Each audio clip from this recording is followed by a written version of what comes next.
Pessoal, no vídeo de hoje a gente vai tentar avaliar o preço justo de uma ação negociada na bolsa. Como diria Warren Buffett, preço é o que você paga, valor é o que você recebe. E a gente sabe que uma ação negociada na bolsa reflete uma cotação de preço. Essa cotação significa que é o preço de expectativa que aqueles investidores estão pagando no momento por aquela ação e, obviamente, isso é baseado em oferta e demanda. Porém, nem sempre isso reflete com o valor real da empresa, que é baseado no valor patrimonial, ou seja, o patrimônio que a empresa tem, se ela vendesse esse patrimônio, quanto que ela pagaria para cada investidor por ação. No vídeo de hoje a gente vai tentar avaliar o preço justo de uma ação negociada na bolsa e, claro, a partir desse preço justo a gente vai conseguir identificar se essa ação está cara ou está barata no mercado. É claro que assim, para a gente poder tentar precificar o valor justo de uma ação, é necessário utilizar uma fórmula matemática. Essa fórmula que a gente vai adotar hoje é a fórmula do Benjamin Graham, que é o autor do livro O Investidor Inteligente, talvez o livro mais vendido sobre investimentos em todo o mundo. E claro, não precisa nem mencionar, se você está vendo esse vídeo, você sabe que ele foi o mentor do Warren Buffett, que é um dos maiores investidores de todos os tempos. Aliás, nesse vídeo eu vou trazer um conteúdo mais prático para a gente poder construir a nossa própria ferramenta para poder avaliar o preço justo de uma ação baseado no modelo do Benjamin Graham, onde a gente pode tentar identificar se essa ação está mais cara ou está mais barata em relação ao valor real da companhia.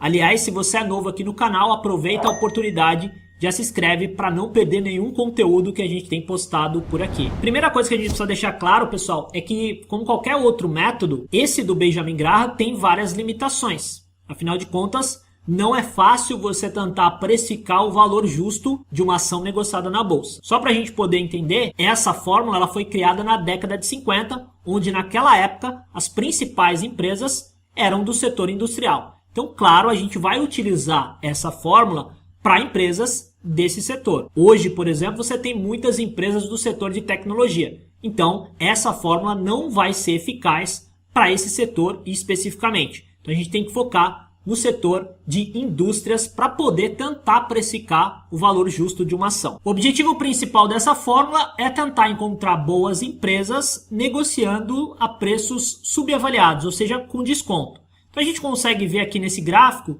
que a fórmula de Graham ela tem como objetivo identificar o valor intrínseco de uma empresa, que pode ser também o que a gente costuma chamar de valor real, valor justo, identificar um determinado desconto, que é o que a gente costuma chamar de margem de segurança, e em cima dessa margem de segurança, que normalmente gira em torno de 25% a 30%, para quem utiliza essa fórmula, você tem uma zona de compra, que seria uma zona de compra mais segura. Imagina que o papel tem um valor intrínseco, ou seja, um valor real de 35, e ele está sendo negociado, por exemplo, a R$20.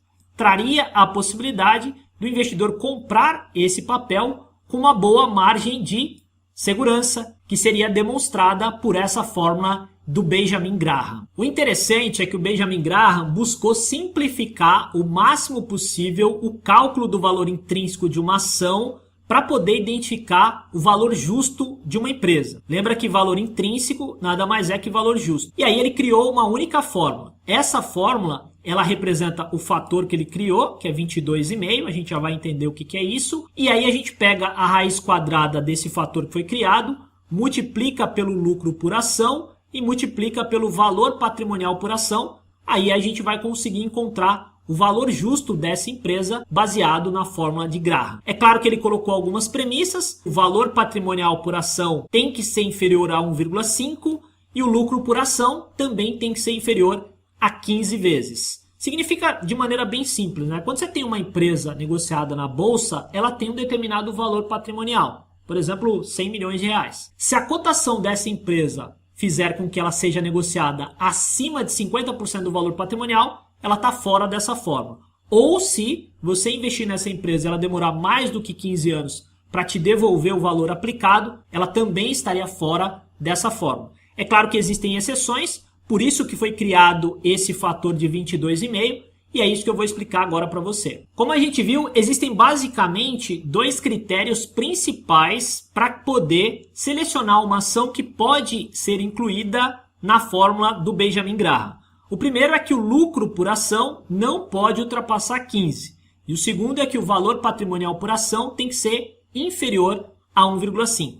Beleza, só que a gente entende também que esses números podem oscilar. Por isso ele criou o seu fator. O fator basicamente é uma multiplicação do valor patrimonial pelo lucro por ação. E aí a gente consegue ver que se a gente pegar 15 e multiplicar por 1,5, vai dar 22,5. Então a gente poderia pensar o seguinte, às vezes você tem uma ação que ela tem um valor patrimonial de 1,6, por exemplo. E aí o lucro por ação teria que ser menor. Ele não poderia ser 15. O lucro por ação teria que ser, por exemplo, 14. Que aí ele ficaria abaixo de 22,5. Seria basicamente uma tolerância para que essa ação pudesse ser incluída na fórmula de Graham. Agora, como é que a gente pode calcular esse valor justo por ação e depois identificar se essa empresa está sendo negociada a um valor descontado ou não? Eu abri aqui uma planilha do Google. Você tendo uma conta no Google, você consegue ter acesso às planilhas que são muito parecidas com as planilhas de Excel. A vantagem principal é que você consegue, por exemplo, pegar a cotação de uma ação online. Então aqui eu criei a estrutura, você vai fazer essa mesma estrutura que eu criei. Lembra que isso aqui é uma multiplicação simples que traz esse valor, já está automatizado. Aqui eu criei uma coluna de ativo, onde eu vou colocar o código do papel, que vai trazer para mim a cotação. Para trazer essa cotação é simples, eu dou aqui um sinal de igual, coloco aqui o Google Finance.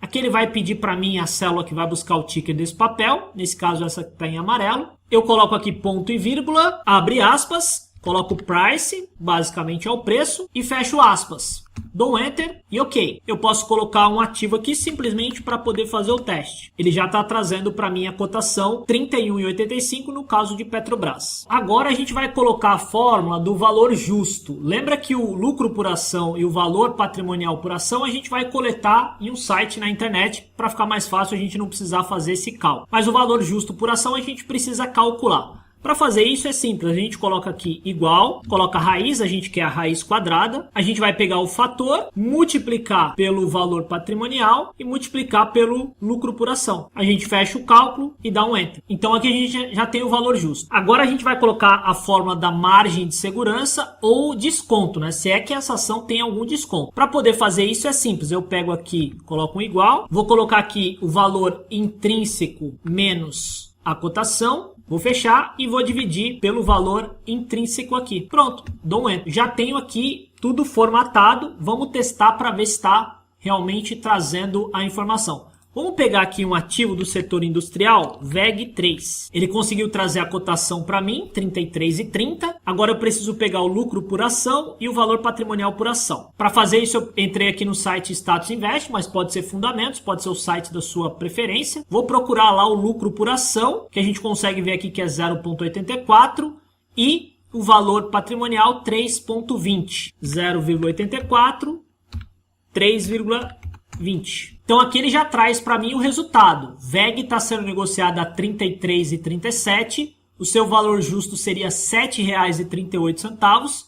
Não existe desconto. Na verdade, a gente consegue ver que ela está sendo negociada por essa fórmula 329% a mais do que o seu valor justo ou valor intrínseco de acordo com a fórmula de Graham. Então, nesse caso, seria inviável eu comprar essa ação utilizando como instrumento essa fórmula, que obviamente não deve ser utilizada de forma isolada para definir a compra ou a venda de uma ação. Claro, pessoal, quando você vai comprar uma ação negociada na bolsa, é importante que você possa se aprofundar um pouco mais. A gente está vendo aqui como funciona a fórmula do Benjamin Graham, mas é importante ressaltar que ela foi criada na década de 50, então tem muitos anos, o mercado mudou muito e basicamente ela utilizava apenas dois indicadores, o lucro por ação e o valor patrimonial por ação. Então acaba sendo uma avaliação muito frágil para que você possa ter uma tomada de decisão nos dias atuais. Naquela época era muito bom, mas hoje você precisa ter um estudo mais aprofundado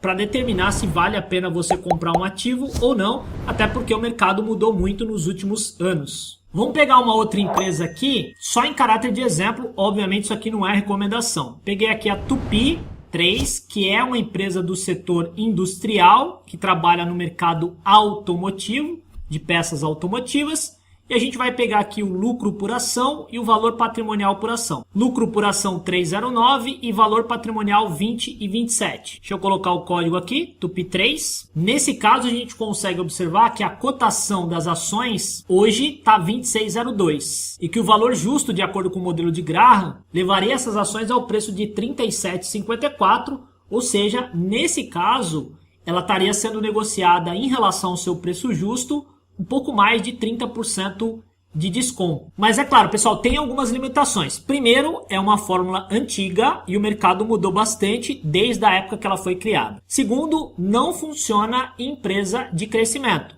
Uma empresa de crescimento, normalmente ela abre mão de lucro agora, no presente, para apresentar um lucro consistente lá no futuro. Terceiro, não vai servir na maioria das vezes para empresas cíclicas, porque ela tem volatilidade nesse eventual lucro. E claro, ela pode apresentar lucro negativo em alguns momentos, principalmente em cenários onde ela não controla o preço da sua matéria-prima ou do seu produto especificamente. E por último, a gente tem empresas de baixo valor patrimonial, não vão conseguir se adequar aos critérios básicos, às premissas básicas da fórmula de Graham, como a gente viu, né? O valor patrimonial faz parte ali de um critério adotado para a utilização dessa fórmula. Espero que você possa ter gostado desse vídeo. Se gostou, aproveita e dá um like, se inscreve no canal. Grande abraço e até o próximo encontro. Valeu!